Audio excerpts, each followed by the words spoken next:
بعض کا بچہ رو رہا ہوتا ہے، ماں نے اس کو چپ کرانا ہوتا ہے، کوئی ضروری کام ہوتا ہے، بچہ چپ نہیں کرتا تو ماں اس کو چپ کرانے کے لیے بڑے جتن کرتی ہے۔ تو بعض کا ایسا ہوتا ہے کہ بچے کو چپ کرانے کے لیے ماں جلدی سے اس کو اپنی چھاتی سے چمٹا لیتی ہے اور کہتی ہے بچہ چپ کرو، بلی آ گئی۔ میں کہا کرتا ہوں کہ یہ بچے کی نفسیات پہ بہت بڑا حملہ ہے اور بچے کو بزدل بنایا گیا ہے۔ جو بچپن میں جس بچے کو بلی سے ڈرایا گیا، بڑا ہو کر وہ شیر کا مقابلہ نہیں کر سکتا۔ تو بچے کے نفسیات کے اندر یہ شے بچپن میں ہی ڈالی جائے کہ اللہ کے علاوہ کسی کا خوف اس کے سینے میں پنپنے ہی نہ پائے۔ یہ ہے تربیت جو ہم اپنی اولاد کی کریں، اور ایک یہ تربیت ہے جو اہل ایمان کی محمد عربی نے کی تھی۔ 313 ہو کے جبر کی قوتوں کے خلاف کھڑے ہو گئے۔ جب عمیر نے جا کے رپورٹ دی نا ابو جہل کو کہ وہ تو 3 اونٹ کھا سکیں گے، اور 300 سے کچھ کم اور کچھ زیادہ ان کی تعداد ہے، اس سے زیادہ نہیں ہے، میں خوب وادیاں دیکھ آیا ہوں، میں خوب ٹیلے دیکھ آیا ہوں۔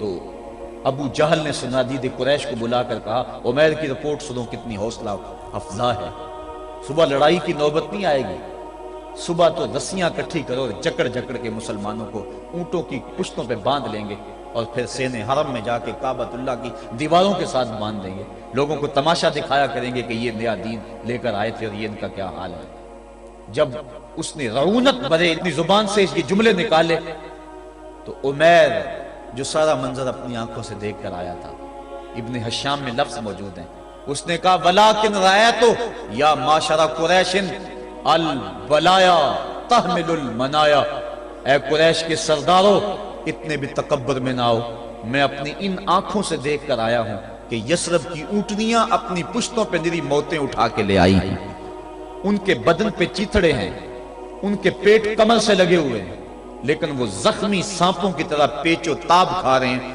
کل ان میں سے کوئی نہیں مرے گا جب تک تم میں سے ایک ایک کو لڑ نہیں جاتا۔ تم تو یہ کہتے ہو رسیاں کٹھی کرو، میرا مشورہ مانتے ہو تو رات کے اندھیرے میں بھاگ سکتے ہو تو بھاگ جاؤ۔ اس قوم سے لڑنا تمہارے بس کا روگ نہیں ہے جو مرنے کے لیے آئی ہے۔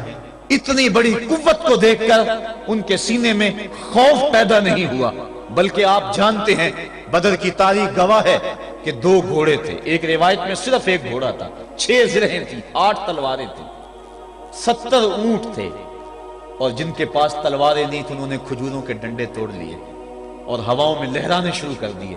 جب یہ ملکوتی قافلہ مدینے سے باہر نکل رہا تھا، دکانوں پہ یہودی عیسائی بیٹھے تھے، انہوں نے کہا مسلمانوں کس بل بوتے پہ جا رہے ہو، کس برتے پہ جا رہے ہو، کون سا آسرا ہے تمہارا، آلات حرب و ضرب تو تمہارے پاس موجود نہیں، اتنی بڑی قوت سے ٹکرانے جا رہے ہو جو کیل کانٹے سے اور اسلحے سے آلات حرب و ضرب سے لیس ہو کے آئی ہے، تم مقابلہ کیسے کر پاؤ گے، کس بل بوتے پہ جا رہے ہو۔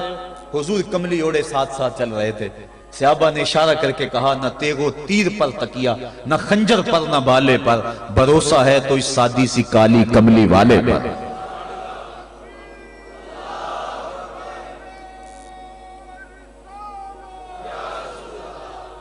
اب اس ماحول میں جبکہ کفار پورا لاؤ لشکر لے کے آئے اور ابو جہل نے کہا اعلان کر دو لنا عزا ولا عزا لکم، یہ ان کے بت کا نام ہے، ہمارے پاس عزا ہے تمہارے پاس عزا نہیں، ہمارے پاس لات ہے تمہارے پاس لات نہیں، ہمارے پاس منات ہے تمہارے پاس منات نہیں، ہمارے 360 خدا اور تمہارا ایک خدا، مقابلہ ہی کوئی نہیں۔ اس نے کہا کھڑے ہو کے اونچی جگہ پہ کہا اپنے نقیب کو اعلان کرو لنا عزا ولا عزا لکم۔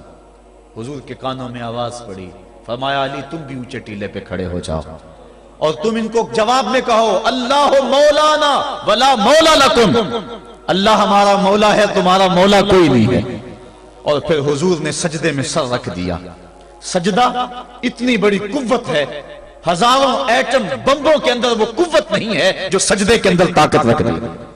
آج دنیا سے ہم ڈر رہے ہیں اس لیے کہ ہمارے سجدے چھن گئے ہیں، ہمارے سجدوں کی آبرو چھن گئی ہے، ہمارے سجدوں میں وہ حرارت اور گرمی نہیں رہی، وہ رقت اور وہ نرمی نہیں رہی۔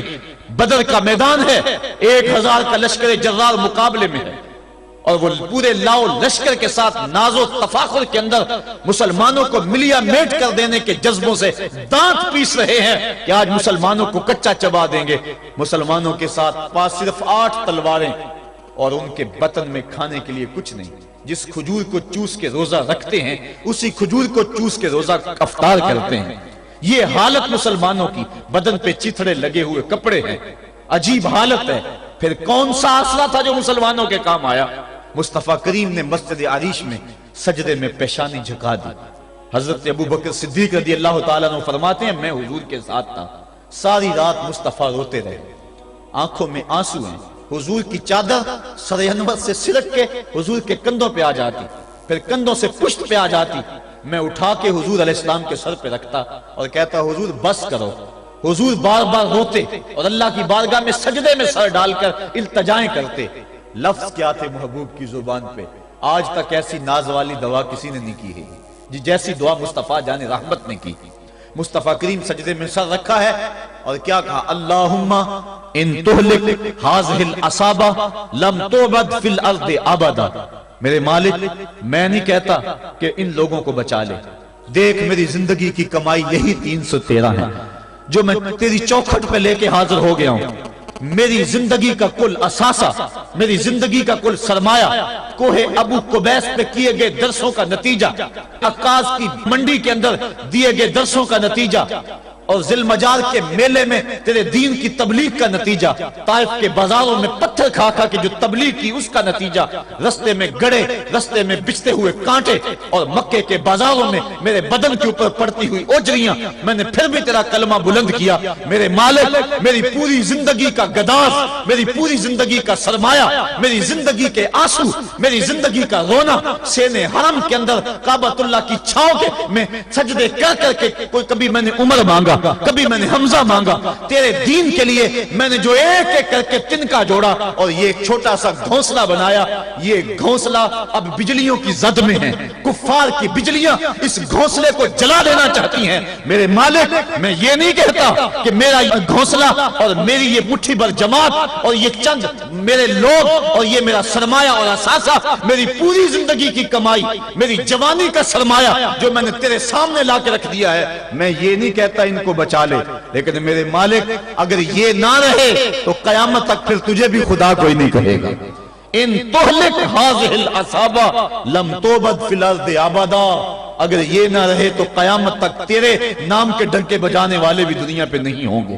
یہ حضور نے اللہ کی بارگاہ میں دعا کی اور سجدے میں سر رکھا ہے۔ حضور علیہ السلام کی آنکھوں میں اشک جاری ہیں، سجدے سے قوت حاصل کی جا رہی ہے۔ دشمن کے مقابلے میں مصطفیٰ کریم سجدے میں سر رکھ کے اللہ سے آرزو کر رہے ہیں۔ حضرت سیدنا صدیق اکبر فرماتے ہیں اچانک حضور نے سر اٹھایا، میں خوش ہو گیا کہ حضور کے چہرے پہ مسکراہٹ تھی۔ حضور مسکراتے ہوئے فرمایا ابشر یا ابا بکر ھذا جبریل آخذ بعنان فرسہ، ابو بکر بشارت ہو، وہ جبریل اللہ کی مدد لے کر آ گئے۔ تو یہ سجدے تھے جن سجدوں نے ظالم اور جابر قوتوں کا منہ توڑ کے رکھ دیا۔ حضرت علی المرتضیٰ روایت کرتے ہیں رضی اللہ تعالیٰ عنہ، فرماتے ہیں میں نے ہاتھ میں تلوار تھامی اور میدان میں کود پڑا، میں نے کئی کافروں کو واصل جہنم کیا، پھر پلٹ کے دیکھا کہ میں حضور کی زیارت کر لوں، لیکن مجھے حضور نظر نہ آئے۔ میں نے ڈھونڈا تو ایک سمت حضور نے پیشانی سجدے میں رکھی ہوئی تھی اور زبان پہ لفظ تھے یا حیو یا قیوم، یا حیو یا قیوم۔ حضور یہ پڑھتے جا رہے تھے، یا حیو یا قیوم کا وظیفہ پڑھتے جا رہے تھے اور سجدے میں پیشانی تھی حضور کی۔ میں پھر دوبارہ آیا اس سجدے سے جوش لے کر،